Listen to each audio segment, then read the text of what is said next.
రాలో వరి notation machine తీసుకున్న అన్న దగ్గర అయితే అన్న ఒక రెంట్కి తీసుకున్నాడు. రెంట్ తీసుకొని ఎన్ని ఎకరాలు వేసిండు, వాళ్ళ కూలలో వేసిన దానికి దీనికి డిఫరెంట్ ఏంది అన్న మాటల్లో తెలుసుకుందాం. నమస్తే అన్న. నాటేషన్ మిషన్ కర్ణాటక దగ్గర ఇంటికి వేసుకున్నారు కదా, ఎన్ని ఎకరాలు వేసిందన్న? 10 ఎకరాలు వేసిన. 10 ఎకరాలు వేసిన. సో కూలలో వేసిన దానికి దీనికి ఎట్లుందన్న? అదే కూలర్లు దొరకక నారు ముగిపోవడము, లేట్ అవ్వడము, నారు దొరక మనుషులు వస్తే రారు. మిషన్ తోటి అయితే 2 రోజులు 3 రోజులు వేసుకున్నాం 10 ఎకరాలు. ఈ నారు మురిపోతే పిలకలు తక్కువ వస్తుంది, దిగుబడి తక్కువ వస్తుంది. మళ్ళీ ఏమైతే దంట వస్తుంది. మళ్ళీ ఈ మిషన్ తోటి 20 రోజులు నాటేసుకుంటాం కాబట్టి దంట మంచిగా వస్తుంది.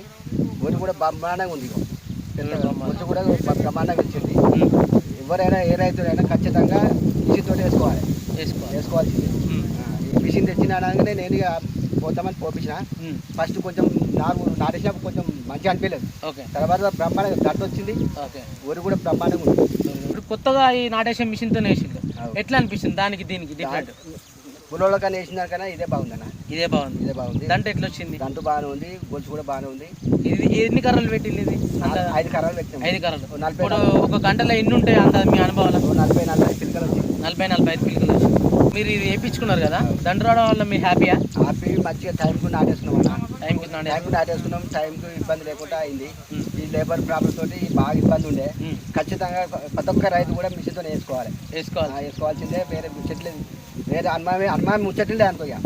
ఖచ్చితంగా వేసుకోవాల్సిందే. రైతులకు కూడా రేపు తరానికి కూడా పిల్లలకు కూడా మన పిల్లలు కూడా నాటేసే లేరు. అవును, ఖచ్చితంగా మిషన్తోటే మనం నాటేసుకున్నాం అనుకో, దిగుబడి కూడా ఎక్కువ వస్తుంది. ఓకే, మీరు వేసుకున్నాను కదా, సందేశమే. సంతోషమే. ఓకే అన్న, థ్యాంక్ యూ.